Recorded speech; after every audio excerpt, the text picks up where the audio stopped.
یہ درست عمل ہوگا، اور کہتے ہیں کہ اس سے سورہ یاسین پڑھنے سے اس کی جو تکلیف ہے وہ کم ہو جاتی ہے، مرنے والے کی تکلیف جو ہے وہ کم ہو جاتی ہے، اور آسانی سے اس کی جان نکل جاتی ہے۔ تو جو کہتے ہیں کہ یہ حدیث صحیح نہیں ہے، اب چونکہ جب حدیث ہی ثابت نہیں تو پھر اس کے اوپر عمل بھی نہیں ہوگا، لہذا ان کے نزدیک کسی بھی مرنے والے کے پاس سورہ یاسین پڑھنے کا کوئی فائدہ نہیں ہے۔ وعن معقل بن یسار، سیدنا معقل بن یسار،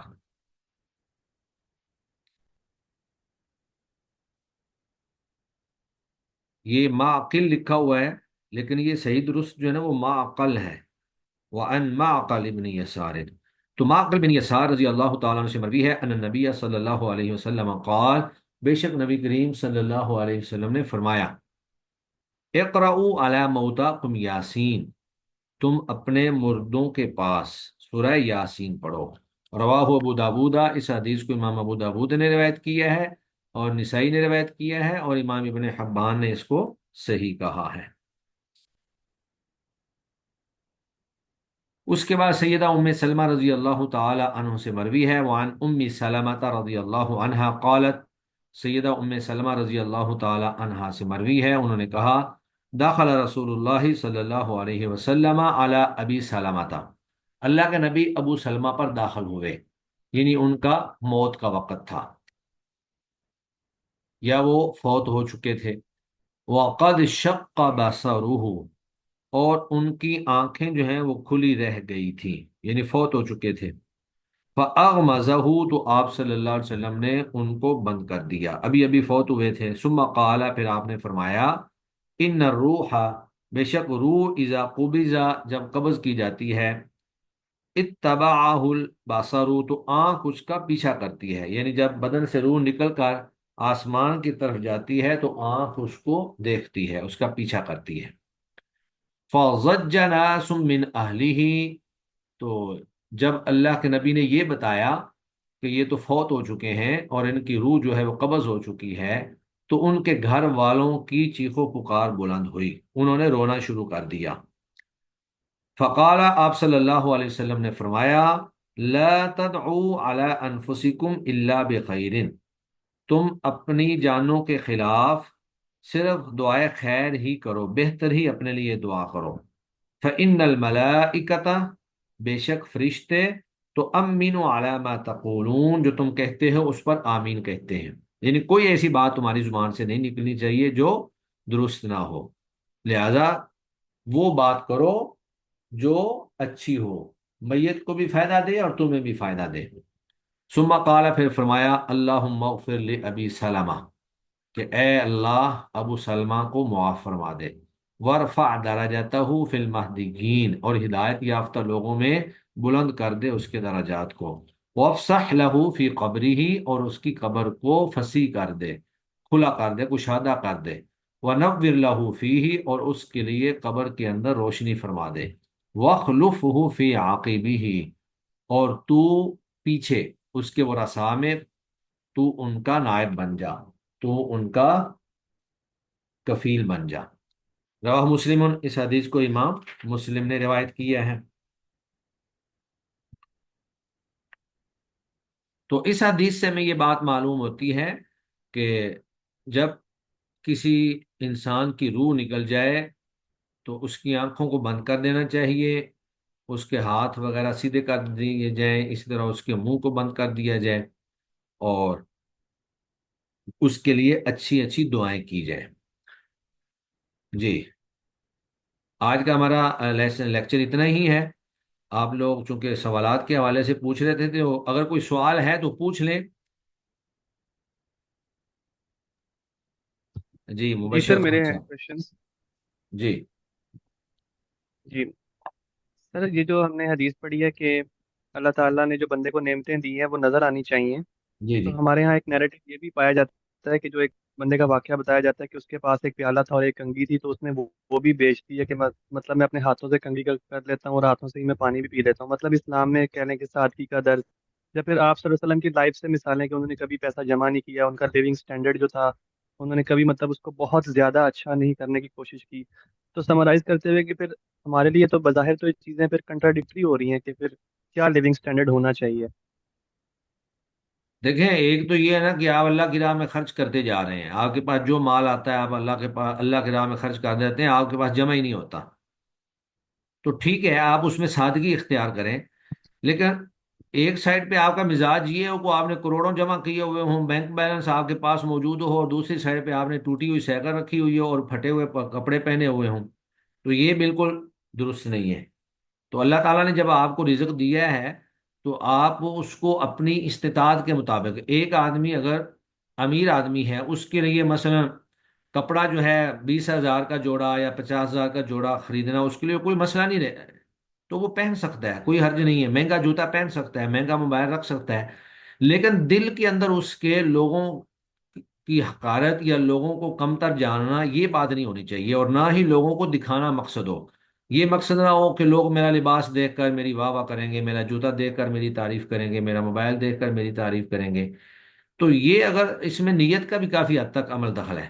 تو اگر نیت درست ہے اور اس میں لوگوں کو اپنی طرف متوجہ کرنا مقصد نہیں ہے، یا لوگوں کو حقیر جاننا مقصد نہیں ہے، یا لوگوں پہ اپنا روب جاننا جھاڑنا مقصد نہیں ہے، تو آپ اچھی مہنگی گاڑی خرید سکتے ہیں، آپ اچھا موبائل رکھ سکتے ہیں، اچھا لباس پہن سکتے ہیں، اچھا جوتا پہن سکتے ہیں، اس میں کوئی حرج والی بات نہیں ہے. جی ٹھیک ہے سر. اور سر جی. دوسرا کویشچن یہ ہے کہ کون سے کلرز ہیں جو کہ مردوں کو نہیں پہننے چاہیے. فار انسٹنس ریڈ ہے، یلو ہے، اس طرح گرین کے بارے میں کیا ہے؟ مطلب کوئی کلرز کی لسٹ ڈیفائن ہے کہ یہ نہیں پہن سکتے اور یہ پہن سکتے ہیں؟ کلر، لباس کا کلر؟ جی جی، لباس کے کلر سر. لباس کا آپ کوئی بھی کلر پہن سکتے ہیں، الا یہ کہ وہ کلر کسی بھی مذہب کی علامت ہو. جیسے زرد کلر ہے، یہ سادھووں کی علامت ہے، ہندوؤں کی علامت ہے، ان کے سادھو جو ہیں یہ کلر ان کا مذہبی ہے. تو آپ اس سے صرف مشابہت سے بچتے ہوئے آپ وہ کلر نہ پہنیں، اس کے علاوہ باقی سارے کلر جائز ہیں، سارے پہن سکتے ہیں، کسی کلر میں کوئی حرج والی بات نہیں ہے. اور پھر اس میں ایک چیز اور بھی دھیان رکھیں، بعض کلر ایسے ہیں جو مخصوص ایام میں مخصوص لوگ پہنتے ہیں. مثلا محرم کے اندر شیعہ لوگ جو ہیں وہ کالا کلر پہنتے ہیں، تو آپ محرم میں کالا کلر نہ پہنے، آگے پیچھے پہن لیں. تو جہاں بھی مشابہت ہوتی ہو، جہاں بھی التباس کا خطرہ ہو، وہاں آدمی اجتناب کر لے تو زیادہ بہتر ہے. جی. جی سر، جیسے کچھ کلر صرف فیمیلس کے ساتھ ایسوسیٹیڈ ہیں، جیسے ریڈ ہے یا پھر اس طرح مطلب جو بلو ہے بہت. تو اس کے بارے میں کوئی ایسی ایز سچ اسٹرکٹ چیزیں ہیں یا پھر کن کے ساتھ ایزی مخصوص ہیں؟ گوئنگ ہے؟ کن کے ساتھ مخصوص ہیں؟ فیمیلس کے ساتھ نا، کہ ان کے ساتھ بھی مشابہت نہیں ہونی چاہیے کہ، یا اس ہاں، کے بارے میں فیمیل، مطلب. دیکھیں فیمیل کے ساتھ جو کلر ہے نا، صرف کلر میرا خیال کوئی بھی مخصوص نہیں ہے. لیکن ہاں بتا، اگر اس کلر کے اندر یہ ڈیزائننگ آ جائے، جس طرح خواتین کی ڈیزائننگ والے کپڑے ہوتے ہیں. بہرحال یہ جی جی آج ٹھیک ہے بازار سر. میں، آج بازار میں لیڈیز اور جینٹس دونوں کے الگ الگ کپڑے موجود ہوتے ہیں. سب کو پتا ہوتا ہے کہ یہ لیڈیز لباس ہے اور یہ جینٹس ہے. تو جس کے بارے میں بھی آپ کو پتا ہو کہ یہ لیڈیز کا ہے، کلر بیش وہ لیڈیز کا وہ آپ کے لیے منع ہوگا. باقی کلر تو سارے وہی ہیں نا. کلر تو یہ تو نہیں ہو سکتا نا کہ مردوں کے لیے کلر ہی کوئی، یہ جتنے کلر فطرت کے اندر کائنات میں موجود ہیں ان سے الگ ہی وہ کلر آ جائیں، ایسی بات نہیں ہوگی، کلر وہی ہوں گے. لیکن وہ لباس کا انداز، اس کا سٹائل، اس کو بنانے کا انداز جو ہے وہ مختلف ہوگا. جی ٹھیک ہے سر. اور لاسٹ لاسٹ کوشچن یہ ہے کہ جو اکثر مرد حضرات چینز پہن لیتے ہیں نا، مطلب وہ سونے کی نہ بھی ہو لیکن انہوں نے ویسے چین پہنی ہوتی ہے، تو اس کے بارے میں کوئی رولنگ ہے؟ اصل میں کچھ چیزیں ایسی ہیں جو مشابہت کی وجہ سے حرام ہے، اور کچھ چیزیں ایسی ہیں جو اخلاقی اعتبار سے ناپسندیدہ ہیں. آج کل چین پہننا ٹھیک ہے، چلو سونا تو حرام ہے، تو چاندی کی چین پہننا تو یہ ایک زیور میں آ جاتا ہے، اور یہ خواتین پہنتی ہیں، یہ تو عورتوں کے ساتھ مشابہت ہو جائے گی نا. چین مردوں جی کی رائٹ. علامت نہیں ہے. مرد گھڑی پہن سکتے ہیں، انگوٹھی پہن سکتے ہیں، یہ چیزیں مردوں کے لیے ہیں. اب آدمی کو یہ کہا کہ چلیں جی میں سونا تو نہیں پہنتا لیکن میں کانوں کے اندر کوئی چیز ڈال لیتا ہوں، میں ناک کے اندر کوئی چیز ڈال لیتا ہوں، تو ایسی ایسی چیزیں جو عورتوں کے ساتھ خاص ہیں، وہ چیزیں بے شک وہ سونا نہ بھی ہوں وہ پھر بھی نہیں جائز، وہ مشابہت کی وجہ سے حرام ہو جائیں گی. جی ٹھیک ہے، جزاک اللہ سر. ہاں چلیں جی. جی، اور کسی کے پاس کی کوشچن؟ اچھا، دوسری بات یہ ہے کہ ہمارا الحمدللہ مڈ ٹرم مکمل ہو گیا ہے. اور آپ لوگوں کو اسائنمنٹس میں نے دی تھیں، آپ لوگوں میں سے کون کون جو ہے وہ اپنی اسائنمنٹ مکمل کر چکے ہیں؟ جی، سر انشاءاللہ آج ہو جائے گی۔ آپ لوگ کوشش کریں نیکسٹ ویک تک، یعنی اگلے ہفتے تک کم از کم 2 3 لوگ جو ہیں ان کی اسائنمنٹ بھی تیار ہوں اور وہ اپنی پریزنٹیشن بھی پیش کریں گے، ٹھیک ہے؟ جی، نورین سعادت، نورین دلشاد، جی سر میں نے بھجوا دی ہے اسائنمنٹ۔ اپلوڈ کر اور دیے آپ نے LMS پر؟ جی سر۔